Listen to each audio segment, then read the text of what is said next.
Hi everyone! Welcome back to my YouTube channel. My name is Rochelle, also known as Shelly. I make videos related to work from home and what it's like to be a work from home mom. So, if you like those videos, please hit like, share, and subscribe. Enjoy watching! Good morning mga ka-Chelly viewers. Welcome back to my YouTube channel, Simply Chelly Vlogs. So for today's video, sasagutin lang natin yung tanong ng isa sa ating mga viewers patungkol doon sa aking bagong e-bike. O hindi na siya bago ngayon. Siguro mga 1-month-old e-bike. So, ay nga, ang question sa akin ni Cruz Melvin DR 4853, ang tanong niya, hello po ma'am, ask ko lang po, kamusta po status ng battery nyo? Hindi po ba nalolobat agad? Accurate po ba ang LED panel? Any issues po so far? Kamusta na po ang sales support? Thank you in advance.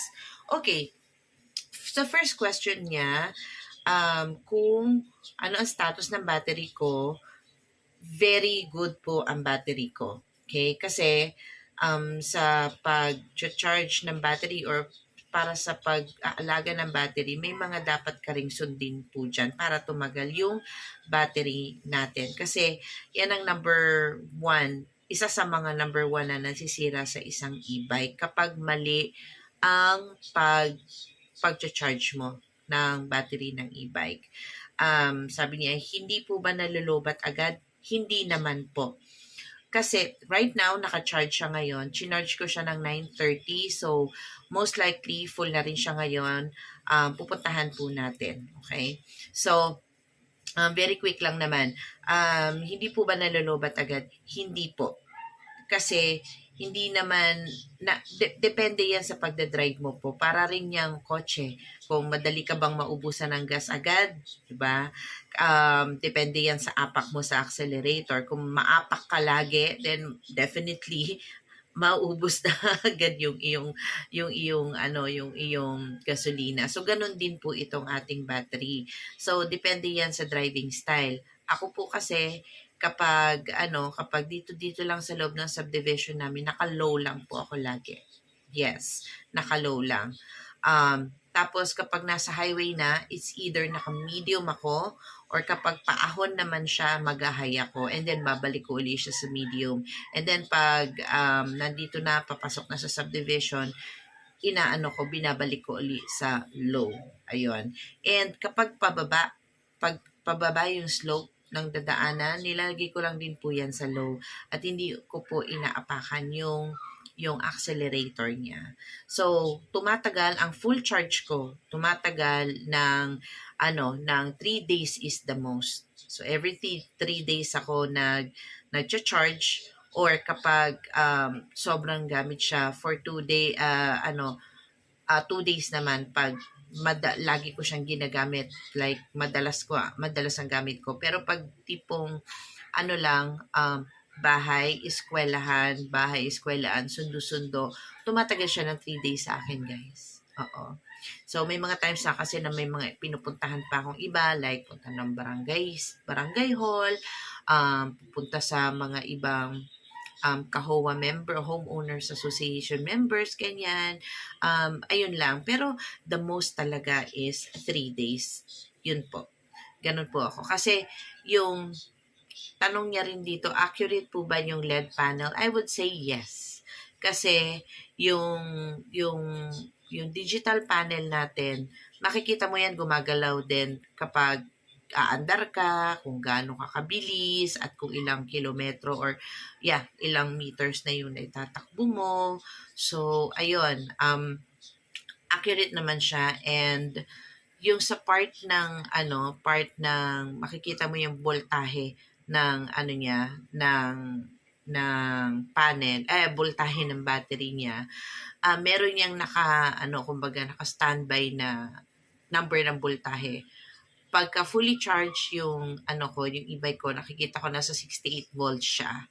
Tapos kapag andar ka na, syempre magbabawas-bawas yan. Parang gas din kotse, di ba? Pag umaapak ka, nagbabawas. So, ganun din naman to, yung voltage niya bumabawas. Tapos, depende sa takbo mo, doon mo makikita na, na kapag namula na siya, umabot na siya ng 55 on low, ha? Naka-low ka, pero fumi 55 na siya. Ibig sabihin, paubos na or malulobat ka na and wag ka nang lumayo. So, yun lang naman din yung billing sa akin. Ano ba? Any issue po so far? Honestly, nagkaroon ng issue yung sa akin. I'm very, very transparent naman. But I think it's a human error on our end. Kasi yung handbrake niya nasa kaliwa. Nasanay ako sa kotse kasi ang handbrake nasa kanan. Nasa gitna ng kotse, di ba? Nasa kanan yung handbrake. So, there are times na napapatakbo ko siya nang angat yung handbrake. Nakakalimutan ko madalas. Ayun. So, ang nangyari, nasira yung controller niya. And, tinawag ko agad sa, sa after sales doon sa aking agent para, i-report yung nangyari. And, since under warranty naman siya, at yun kahit na human error guys, pinalitan po nila yon at no charge. Okay? Pero syempre, kapag nasira uli yun, papapalit, syempre babayaran ko na. Pero ngayon, alam ko na. So, ayun. Yun lang naman. And kamusta ang kanilang after sales support? I would say, for me, based on my experience, I would say 100%. Nasuportahan po nila ako and napapuntahan nila agad sa sa technician yung aking e-bike, na ayos po agad, and each time na may question po ako, lagi po silang nandyan para sumagot. So, very good po sa akin yun. So, kung inisip nyo na na parang madali masira ang e-bike, kasi parang 19 days ko palang ginagamit, nasira ko na. I mean, human error ko po yun. Okay?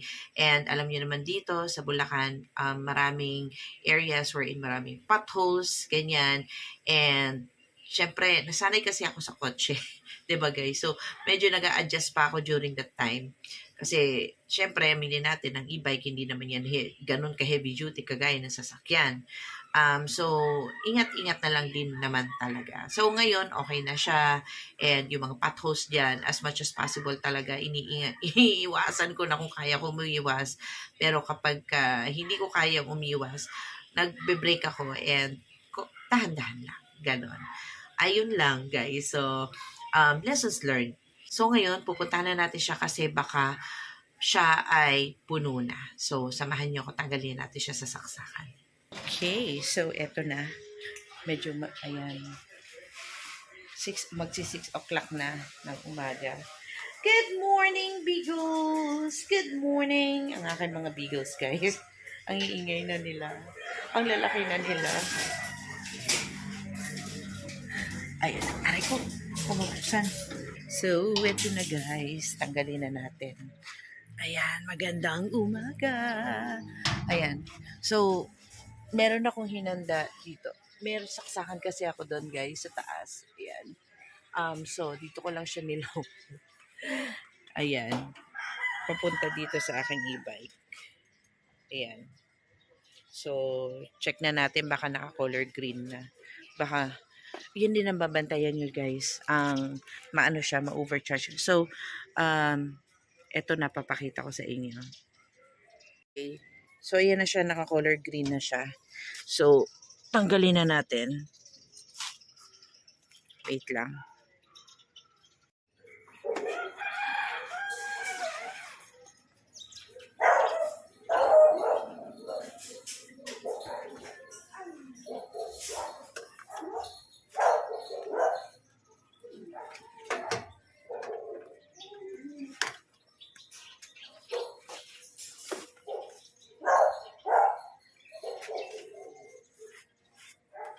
Ayan. Ikot lang natin.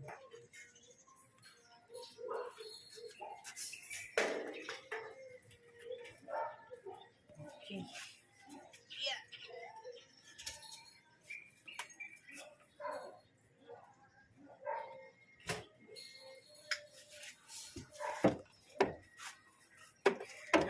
Ito yung charger niya. So, 60 volts. 60 volts. Ayan, guys. Hindi ko nararamdaman yung taas ng kuryente. Sa totoo lang. Parang yung binabayaran ko sa kuryente, ganun pa rin naman. So, hindi ko ramdam yung kinakain kuryente nito, guys, sa totoo lang. Pero ramdam ko yung tipid ko sa gasolina. So, kasi itong sasakyan namin, na ito kung nakapatong tong camera na to, um, pang malayuan, pang malolos, as in malayuan na lang talaga siya. Kapag within the area, e-bike. So, kaya nakakatipid ako sa gasolina. Malaking bagay talaga kasi siya, guys, sobra. So, ayun na guys. Pang ilan yun? Ano ngayon? Friday. So, kagabi ko siya chinarge. Thursday. Ang huling charge ko po ay Sunday ng gabi. Ayun. So, since naka-online naman yung mga anak ko and yung isa kong anak lang ang hinahatid ko like since, since Tuesday yata or since Wednesday. Ngayon lang, kagabi lang ako nag-charge. And usually kapag medyo, hindi naman po siya drained, pero alam kong malapit na siya palubat. So, usually yung ganon, ang charging hours ay up to 10 hours or tulad nun, most likely kanina pa yan, siguro nag full charge siya siguro mga 5 o'clock. Lumabas tayo doon mga nasa 5:30. So, medyo sumobra lang ng 30 minutes. Pero okay lang yon. Basta wag yung sobrang tagal. Kasi nung chinek ko siya kanina mga 4, hindi pa naman siya fully charged. So, ganon. Tips para sa long-lasting battery is wag mag-charge kapag kagagamit mo lang. So, kailangan nakapag-cool down na siya, nakapag-pahinga na. Huwag nyo i-charge na kagagamit nyo lang. So, kadalasan dun talaga, nasisira kasi, syempre, kagagamit mo lang, mainit pa yung battery nun. Kaya, hindi mo siya dapat i-charge pa. So, kahapon ang huling gamit ko sa e-bike ko was 4 p.m. and chinarge ko na siya 9:30. So, ayun, ganon. Ano pa ba? And wag po kayong mag-charge ng battery na tirik ang araw. Kahit ano naman, kasi syempre mainit sa labas, 'di ba? Kaya yun, wag siyang i-charge na tirik ang araw. Yun lang naman. And ano pa ba? Wala na, yun lang naman yung mga tips na dapat dapat nating i-remind sa sarili natin or dapat nating alalahanin para hindi masira agad yung battery kasi guys, mahal ang battery. So kailangan talaga nating ingatan na maigi ang battery na yan. Ano pa ba? So far yun lang. Controller okay na and I'm pretty sure hindi na ako magkakamali. Ayun. And ayun lang naman guys, ang ating pagkukwentuhan regarding sa aking e-bike. And kung halimbawa nagustuhan nyo ang ating vlog for today, pa-like na lang po and pa-share na rin kung sakali may mga nagbabalak na bumili ng e-bike dyan. And I would say, for me, ang Sumero ay well, for me, 9/10 or 10/10. Pwede na. Yan. Customer service, okay. And after sales. Ayan. So, maraming salamat, guys. See you in my next vlog. Bye! Thanks for watching, guys. Please don't forget to hit like, share, and subscribe.